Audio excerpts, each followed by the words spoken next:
Welcome to video 4 in Lysna's Team Behavioural Research Series.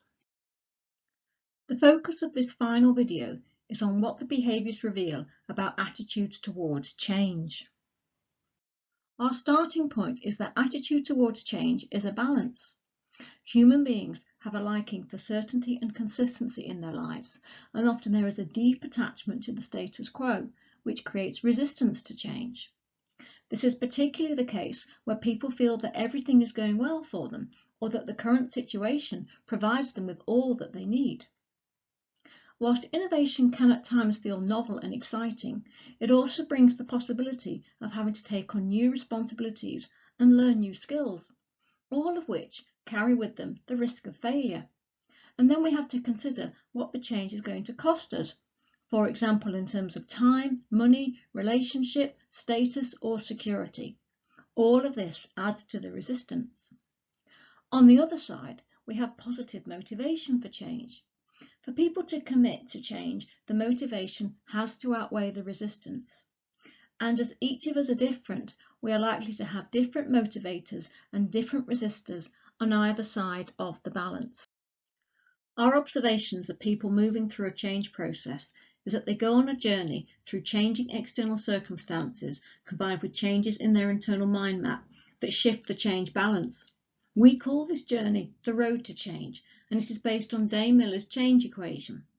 On the road, we find different characters who represent the stages that people move through in relation to change, which reflects the shifts happening in their internal mind map. The internal mind map has 4 parts.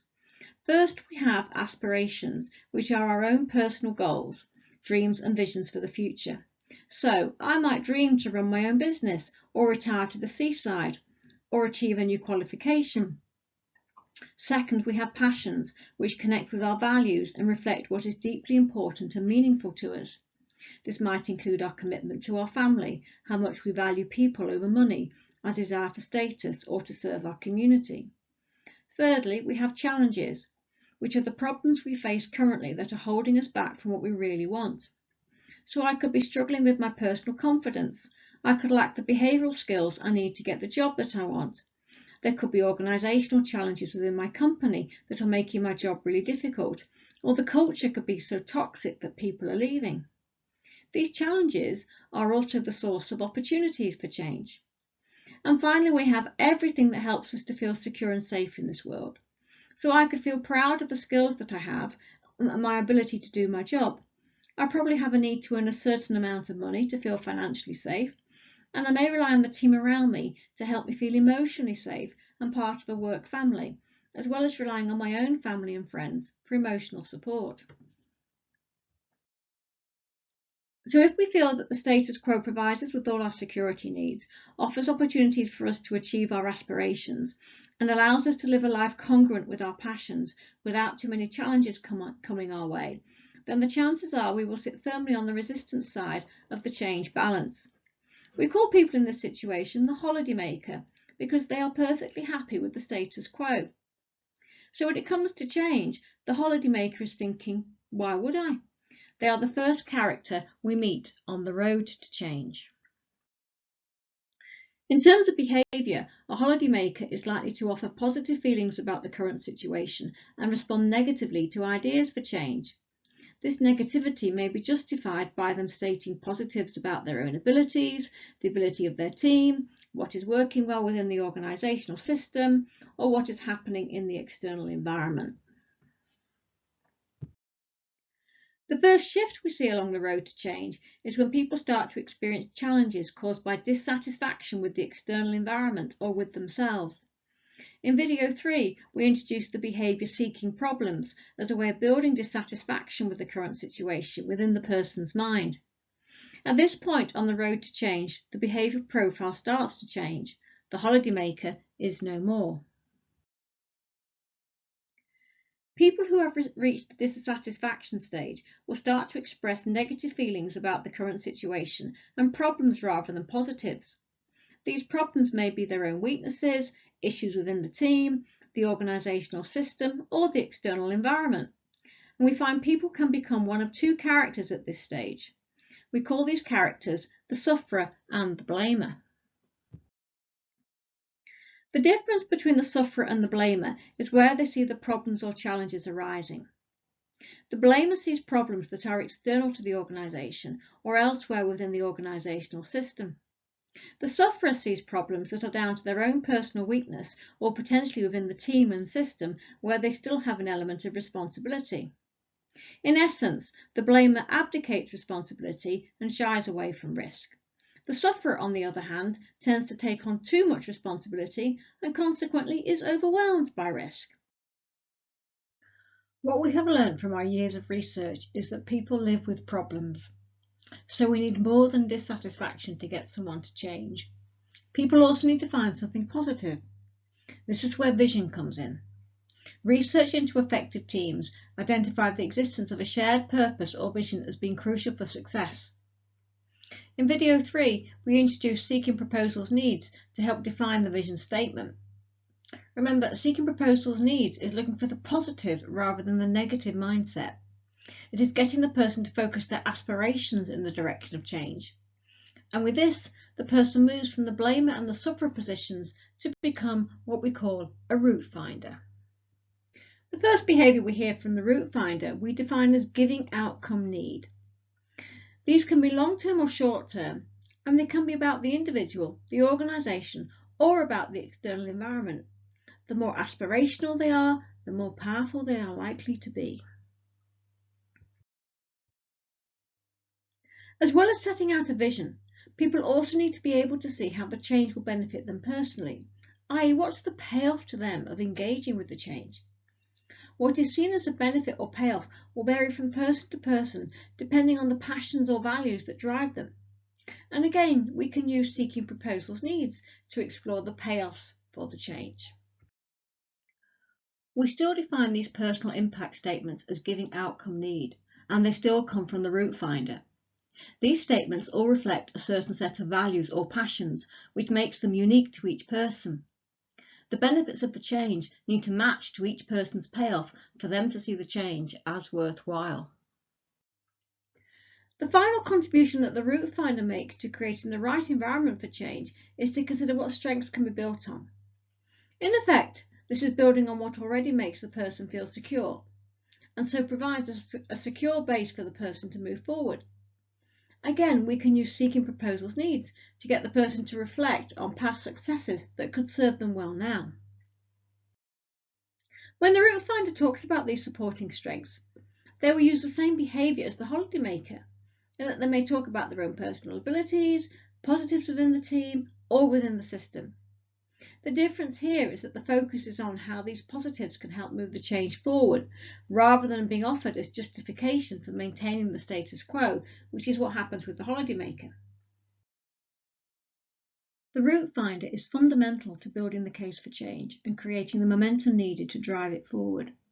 But we still need to add the final element of the change balance, which is clear first steps for change. Here the route finder moves on to become a driver. We can still use Seeking Proposals Needs to identify what these next steps could be. By now it may be clear why Seeking Proposals Needs is such an important behaviour in coaching, as it is crucial in getting people to move along this part of the road to change. The behaviours for the driver start with proposing action, which is an implementable idea that will help move towards the vision and achieve the personal payoffs. Proposing own action goes further, where the driver takes ownership and responsibility for the action. Alternatively, if they are in a position of power or influence, they may use proposing other action when they ask another individual to take responsibility.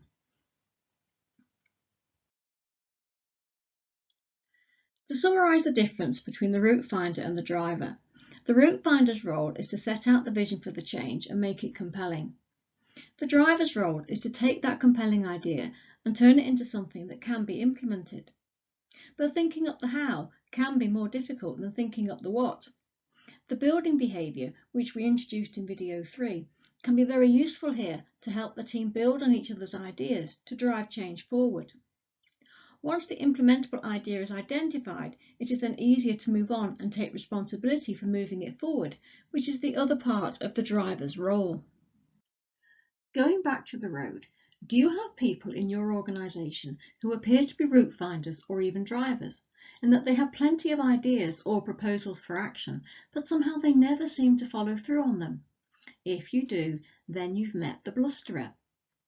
They can acknowledge all the elements of the change balance on the motivation side, but the risk of failure always gets in the way. The blusterer's words sound remarkably like either the driver or the route finder, but they just don't follow through. The question to ask the blusterer is not about how to move forward, but about what is holding them back. Unless they are prepared to explore their fear, they are unlikely to follow through on their promises. We recommend using Keegan and Lahey's Immunity to Change template, which is using seeking feelings values and seeking reasons as the question types to explore this resistance and support the blusterer to become a route finder or a driver.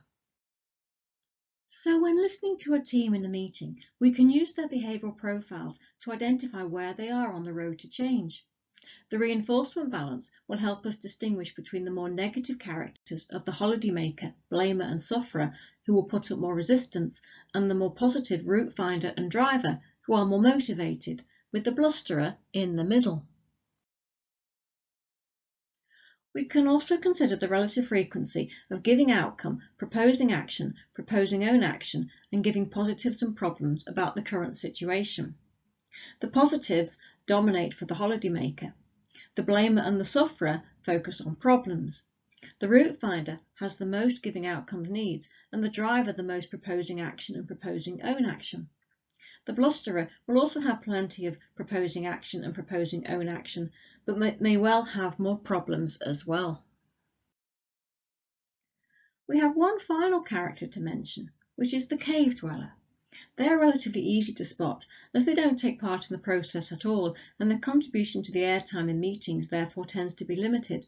Their strategy is to hide and avoid all attempts to encourage them to change. To summarise, we've taken you through the stages of the change balance, looking at what you need to build on the change side and reduce on the don't change side in order to create movement. Our characters reflect the different mindsets we encounter along the road to change. People's challenges need to manifest as dissatisfaction with the current status quo, as articulated by the blamer and the sufferer. Their aspirations need to translate into a vision for change, with personal payoffs driven by their passions and supported by what they feel is their strengths, as articulated by our route finder. And finally, the driver is the one who takes it all forward in terms of clear next steps that create movement and change. Even then, you may still encounter blusterers who just don't follow through, and the cave dweller who just hides. What we've demonstrated is that you need route finders and drivers for change to happen. And you are more likely to find these characters in a trust culture rather than a blame culture. Research suggests that having a purpose that everyone feels connected to, which is more than just making profit, but is also about the impact you are making on the world, means the organisation is more likely to have the trusting and adaptive culture that is necessary to survive and flourish in these ever-changing and complex times. This is the end of video 4, which completes our series on our behavioural research. Here are some questions for you to think about for your change projects. And if you want to take part in this research, then please get in touch with one of us.